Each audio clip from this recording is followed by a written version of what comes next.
Hey guys, what's up? This is Bama Fan 8504. Kind of my first video I've ever done here. I want to do kind of a analysis, a look at the Alabama-Wisconsin game coming up next week. 7 o'clock, I believe it's on ABC. I want to kind of do it, you see a lot of these videos of fans get on here and they talk a lot of smack and they run their mouth and they really don't know what they're talking about. And I want to do it from a football standpoint. I want to talk about football. We're not going to talk about national championships and what we did last year and what we're going to do to you and all this stuff and everything. I want to take off the crimson glasses and I want to look at it objectively. Got a little bit of a background in football. I did play in high school. I know a lot of you probably did too. I have a little coaching experience. A couple of years I coached in private school where I live, and have family experience. My father coached for 30 plus years, so I understand terminology, I understand personnel, I understand strategy, this, that, and the other. And I'm not talking about NCAA where you just line up and throw the ball deep every time to Amari Cooper. Okay, I know a little bit about actual game planning and this, that, and the other. Not that I'm Nick Saban, but I do understand it. Anyway, that's over with. You can look at a few different things. First of all, I want to kind of look at the quarterback situation with both teams. Obviously, Wisconsin has their returning. Alabama does not. Is it going to be Jake Coker? Is it going to be Alec Morris? Is it going to be Cooper Bateman? Are they going to start the freshman? What are they going to do? You look at last year, Blake Sims. Obviously, no one in the world knew it was going to be Blake Sims except probably Nick Saban and Lane Kiffin before the West Virginia game.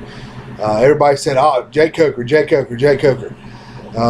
Having seen a little film on him as far as the games that he did play in last year, some of the throws he made, obviously he's got the arm talent, he's got the size, he's got a little bit of quickness as far as his feet and moving around in the pocket, making plays, this, that, and the other.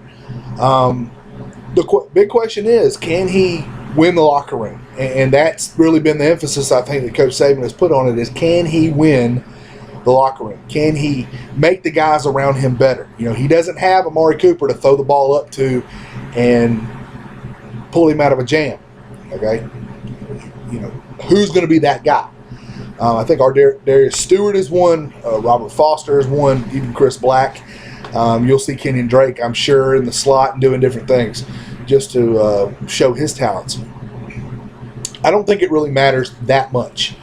If you look at Nick Saban in the 7-8 years that he's been at Alabama, predominantly, other than last year, it's been a run-first type situation. You don't have to go very far back to look at quarterbacks. A.J. McCarron, Greg McElroy, two guys that were relatively unknowns at the time, come out in their first year, they win national championships. They did it because they had great defenses. 2009 was a great defense. 2011, probably the best defense ever assembled at Alabama. I know some of you Bama fans would argue 92.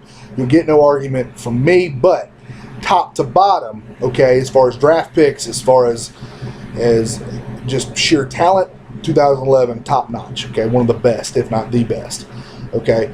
But they won those national championships and they won those games by running the football, making plays when they had to, and playing defense, playing very, very good defense. Bama's defense has taken a slide the past couple of years. I think the spread has had a lot to do with that. I think the type of personnel that they've had has a lot to do with that. I think also the fact that they have not had a secondary coach, a true secondary coach, where all he does is coach DBs until this year. They have not had that the past couple of years. And that hurts. That hurts a lot because your coach is focused on other things and not just one specific category. Also, if you look at our defense this year, probably the most depth we've had on the defensive front. We're at least 2 deep, in some spots 3 deep. Some very good linebackers returning, some young guys that can step in and make some plays. Some guys that can play every down too. If you look back, you don't have to look far back either. C.J. Mosley, he didn't play every down. He was a first down kind of guy There's certain times when he wasn't in the ball game because the personnel didn't fit.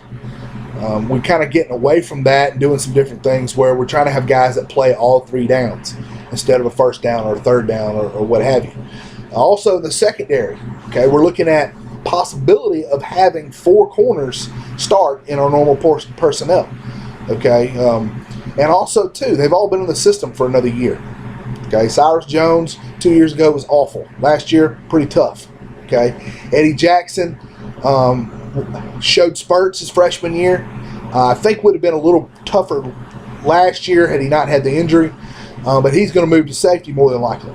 Marlon Humphrey, okay, Tony Brown, Hootie Jones, a couple guys, 3 guys that have been in the system now. They've learned it. They have the athletic ability. The problem is athletic ability is great in high school, but when you get on the college level, you got to understand what you're doing, or you're going to be out of position. And if you're out of position just a little bit, you're toast. I think that'll be definitely improved. Let's look at the opponent. Let's look at Wisconsin. Depending on what source you look at, they have around 13 returning starters. Define a returning starter, however you define that, that's fine. The quarterback is coming back. Offensive line is going to be rebuilt. Possibly start 3 freshmen. They also have had several injuries in fall camp. Don't really know, haven't heard of too much about how that's going to pan out, but definitely probably going to start at least 2 or 3 freshmen on the offensive line. I know Alabama has to replace some guys too. Our guys, however, hopefully have kind of congealed since the spring. They've all been there. They've all been in the program. They understand their responsibilities. Their quarterback is returning. Ours is not. Obviously, we've already talked about that. But theirs a couple of years ago was pretty good. Last year was up and down, so you don't really know there. Running backs, Melvin Gordon's gone.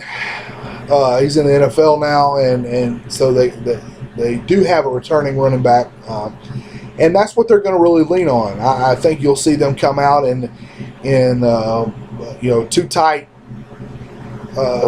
ends, single back, 2 tight ends, I formation, 1 tight end, I formation, different things, and try to run right at Alabama. They'll throw it when they have to. They will spread you out a little bit. They'll get in the gun. They'll do different things, a lot like what Alabama likes to do. But I think you're going to see them mostly lean on the run. They're going to attack early. I feel like they'll try and establish the run, try to go deep, try to test those corners and those safeties. Defensively, they run kind of the same style defense. We run a 3-4 hybrid. They run a 3-4 hybrid. All that means is that it's a base out of 3-4. They rarely run their base, as the Big Ten is making the shift to the spread, just like the SEC has, where we rarely are in our 3-4 base defense. Most of the time we're running nickel or dime because we're facing 4 and 5 wide receivers. Even 3 receivers, we like to go nickel, but generally we can run our base defense depending on alignment. I think you'll see them try and do a little 4-3 where they'll walk a backer down just to get a 8 men in the box to try and stop the run. Their secondary is pretty good. Was pretty good last year for the most part, and that's probably their real strength of their defense this year. Didn't really take a good look at special teams. I know I probably should have let you down on that one. I think Alabama has the advantage as far as the punter. We got one of the best punters in the country, and if you don't think a punter is very important, ask LSU, because that's how they beat us in 2011. Brad Wing, just unbelievable, putting us in bad field position. And I think that's really a key. That I promise you, J.K. Scott can win some ball games for us this year by pinning people deep. It can happen. If you look at common opponents, okay, last year they played Auburn and beat them close. Played Ohio State, got blown out. Kind of the same situation. We played Auburn close, played Ohio State close too. I don't think that game was as bad as we acted like it was afterwards. I know I acted a fool and was upset, but if you go back and really look at the tape and you look at the things that we did or didn't do, and keep in mind that was a 7-point game. Like I said before, throw last year's record out, it doesn't matter. I don't care if they got blown out by Ohio State. I don't care if they barely beat Auburn. I don't care what they did. I don't care what Alabama did. It's a new year. It's a new team. It's a different team. It's going to have a totally different identity. And so we have to look at it that way. I don't think you can really look at last year and take from that. You can take some things, but not a whole lot. As far as prediction goes, again, I am an Alabama fan. I'm going to take Alabama in this one. I think the Tide wins. I think they do it in a business-like manner, running the football, playing good defense, playing the field position game that Nick Saban likes to do. And early on, it will be close. I think Wisconsin comes out and they run the ball, run it well. That's what they do, so they'll do it well. Slow the game down a little bit, although you'll probably see some no-huddle type stuff because everybody does that to Bama now. But I think in the end, I'm going to take the Tide. I think offensively we'll do just enough. I'm going to say 24-10. And I think we will start the year 1-0 over Wisconsin. Again, 24-10 is my pick. Thanks for watching.